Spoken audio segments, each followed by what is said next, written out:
च धर्मस्य सर्वधर्म स्वरूपिणे अवतार वरिष्ठाय रामकृष्णाय ते नमः। পূজনীয় স্বামী সুপর্ণানন্দজি মহারাজের রচনা শ্রীরাম কথা গ্রন্থ থেকে পাঠ, পৃষ্ঠা সংখ্যা 18। শ্রীরাম কথা। এই যোগবাশিষ্ঠ শ্রীরামকৃষ্ণের প্রিয় ছিল। কথামৃতয়ে শ্রীরামের এই বৈরাগ্যের কথাও আছে। দশম সর্গে শ্রীরামের তীব্র বৈরাগ্যের বর্ণনা আছে। আমরা অল্প কথায় সে কথা ব্যক্ত করব। শরীরের প্রতি তাঁর প্রীতি নেই, সব সময় মৌনভাবে থাকেন। আমোদ প্রমোদ নেই, আপনা আপনি বিরক্ত যেন। মানুষ নির্জনে পথ হারিয়ে ফেললে যেমন ব্যাকুল হয়, শ্রীরাম তার চেয়েও বেশি বিষণ্ণ। সন্ন্যাসীর মতো সব বিষয়ে উদাসীন। রাজা দশরথকে একজন দ্বারপাল নিবেদন করল, শ্রীরাম বাস্তবিকই সন্ন্যাসী হয়েছেন, সেজন্যই সব রকমের কর্ম ত্যাগ করেছেন। রাহুগ্রস্ত চন্দ্রের ন্যায় মুখ তাঁর মলিন। সৎ অসৎ কোনো বিষয়েরই প্রসঙ্গ নেই। সুখেও অভিলাষ নেই, দুঃখেও বিষাদ আছে কি না বোঝা যায় না। বয়সের সঙ্গ আগে যেমন অভিলষিত ছিল, এখন তা 20 পথ ত্যাগ করেছেন। কিন্তু প্রশ্ন করলেই বলেন, কই আমার তো কিছুই হয়নি। তারপর মৌন ভাব। তবে সুহৃদদের বলেন, যেখানে কেউ কারো নয়, নিজেও নিজের নয়, তাকেই সংসার বলে। খবরদার, কর্মবশে নিয়তিবশে সংসারে এসেছ, কোনো মতে এতে আসক্ত হবে না। আর বিষয় কাকে বলে জানো? নরকের পর নরক, পতনের পর পতন যাতে, তাই বিষয়। স্ত্রী পরিকর প্রধান বিষয়। তাই এসব আপাত মধুর, কিন্তু এর পরিণাম বিরস। তাতে অভিনিবেশ আর আগ্রহ দেখিও না।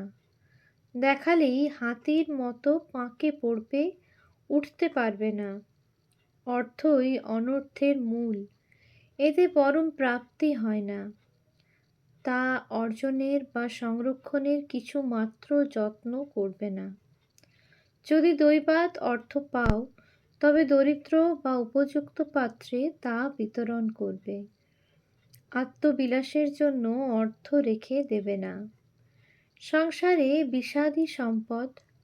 বিপদে না পড়লে প্রকৃত কেউ সম্পদ প্রার্থনা করে না। মোক্ষ পদই পরম সম্পদ।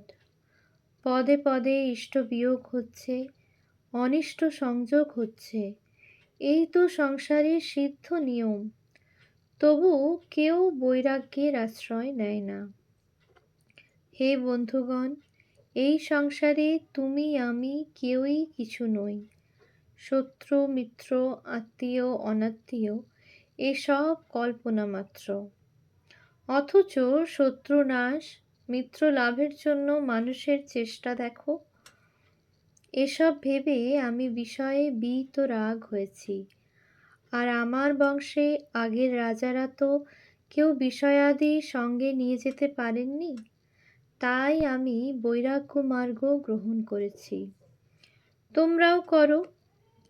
আর তোমাদের বুদ্ধি দোষে যদি তা না করতে পারো, আমার আচরণে বিঘ্ন সৃষ্টি করো না। দুঃখই তো সংসারের ফল। প্রকৃত সুখের অন্বেষণ করো। সংসারীরা বিবেকীকেই পাগল বলে। এই হলো সংসার। একদিন সবই যদি বর্জন করতে হবে, তবে তা সব অর্জনের কি দরকার? সুতরাং আজই ত্যাগ করো, না হয় কাল করো। তাও না পারলে ধীরে ধীরে করো, কিন্তু নিশ্চিন্ত নিশ্চেষ্ট হয়ে থাকো না। কিন্তু নিশ্চিন্ত নিশ্চেষ্ট হয়ে থেকো না। দশরথকে এই সংবাদ জানিয়ে দ্বারপাল বলল, মহারাজ, শ্রীরাম এসব উপদেশ দিয়ে আমাদের সবাইকে নির্বাক করে দিয়েছে।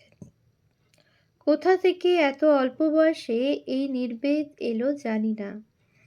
সব শুনে দশরথ চিন্তিত হয়ে শ্রীরামকে ডেকে পাঠালেন।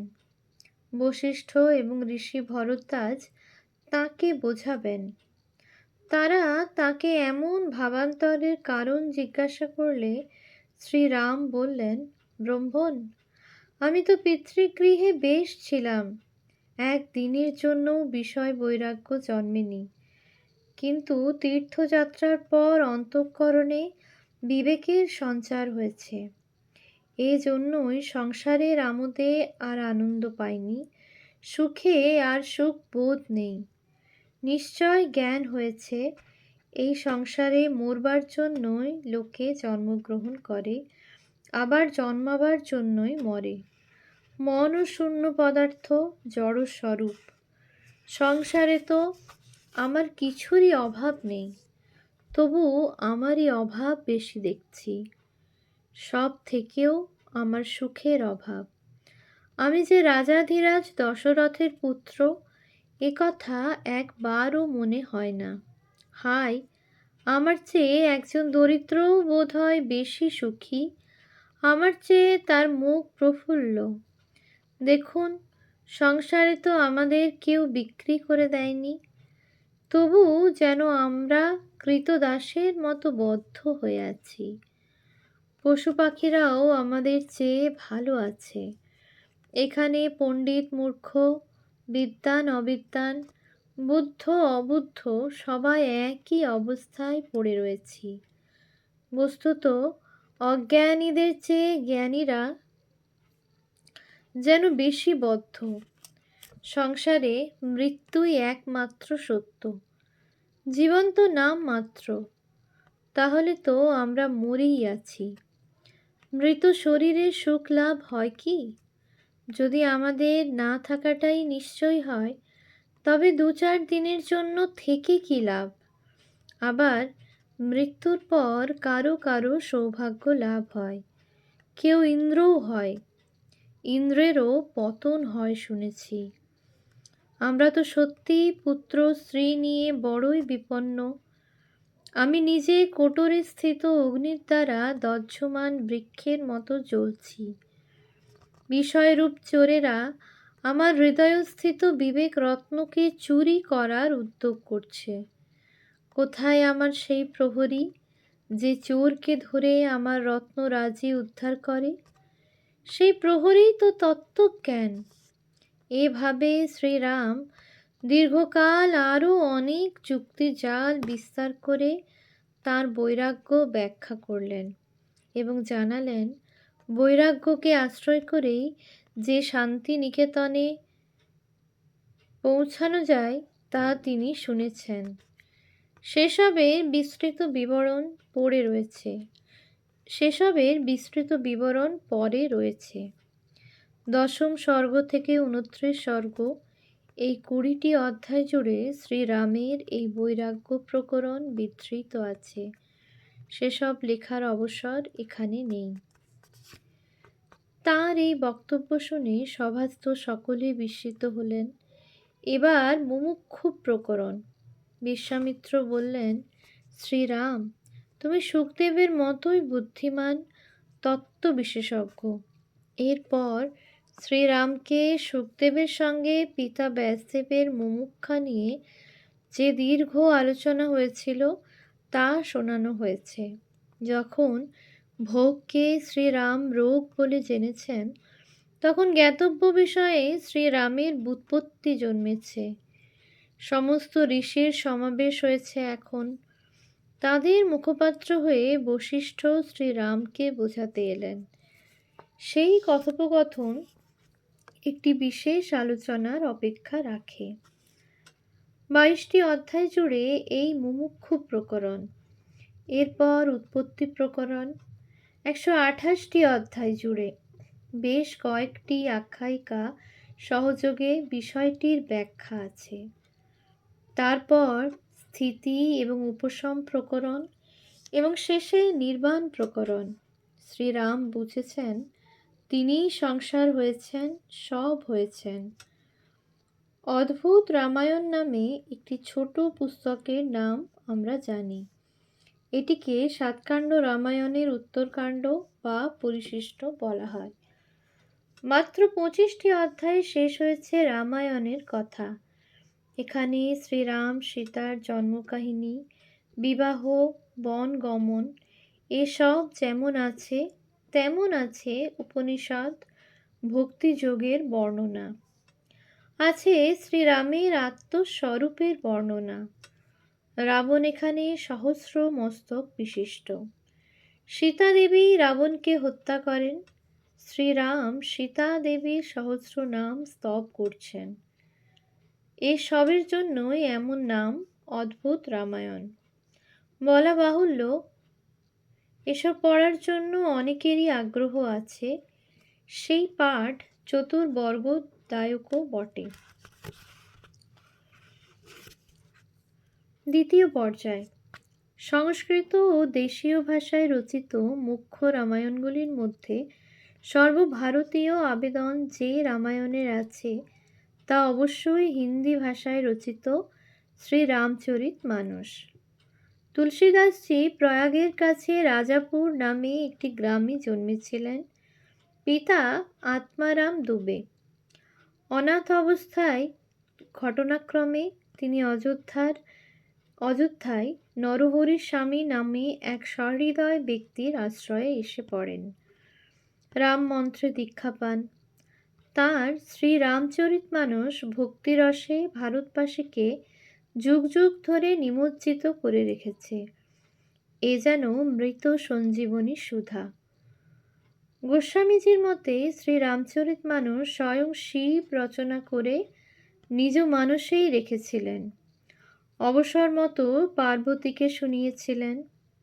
পরে আবার কাকভূষণ্ডীকে বলেন। কাকভূষণ্ডী যাজ্ঞবল্ক্যকে এবং যাজ্ঞবল্ক্য ভরদ্বাজ মুনিকে বলেন।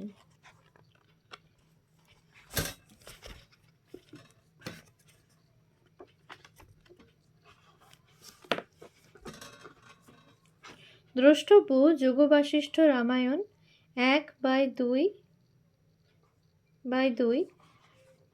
দ্রষ্টব্য শ্রীরামচরিতমানস, গীতা প্রেস, 2006, পৃষ্ঠা 33-34। তুলসীদাস ভক্ত। শ্রীরাম তাকে নিজে দেখা দিয়েছিলেন। তিনি শ্রীরামের লীলাও প্রত্যক্ষ করেছিলেন। শিবের নির্দেশে তিনি শ্রীরামচরিতমানস লিখেছেন এবং স্বয়ং কাশী বিশ্বনাথ পার্বতী সহ তাঁর সামনে আবির্ভূত হয়ে সংস্কৃত ভাষায় নয়, নিজের মাতৃভাষায় শ্রীরাম মহাকাব্য লিখতে নির্দেশ দেন। বলেন, আমার আশীর্বাদে তোমার কাব্য সামবেদের সমান ফলবতী হবে।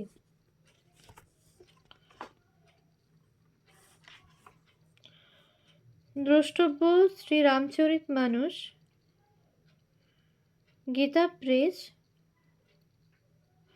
2006, পৃষ্ঠা 33-34। তিনি শিবের ইচ্ছায় অযোধ্যায় গিয়ে 2 বছর 7 মাস 26 দিনে এই মহাগ্রন্থটি লেখেন। 982 থেকে 984 বঙ্গাব্দ। তিনি বাবা বিশ্বনাথ এবং মা অন্নপূর্ণাকে শ্রীরামচরিতমানস পড়ে শোনান। রাত্রে গ্রন্থটি বিশ্বনাথের মন্দিরে রেখে আসতেন এবং সকালে আনতে যেতেন। দেখেন, সত্যম শিবম সুন্দরম লেখা। দ্রষ্টব্য শ্রীরামচরিতমানস,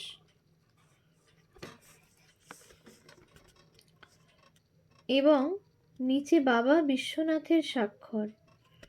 এই বইটি চুরি করার অনেক চেষ্টা হয়েছে, কিন্তু শ্রী কিন্তু স্বয়ং শ্রীরাম এটি পাহারা দিতেন লক্ষ্মণকে নিয়ে, হাতে ধনুর বাণ। চৌর্যকর্মে প্রভাবশালী ব্যক্তিরাও যুক্ত ছিলেন, কিন্তু শেষে তারা নিরস্ত হতে বাধ্য হন। ওম শান্তি শান্তি শান্তি। হরিঃ ওম তৎসৎ। শ্রীরামকৃষ্ণার্পণমস্তু।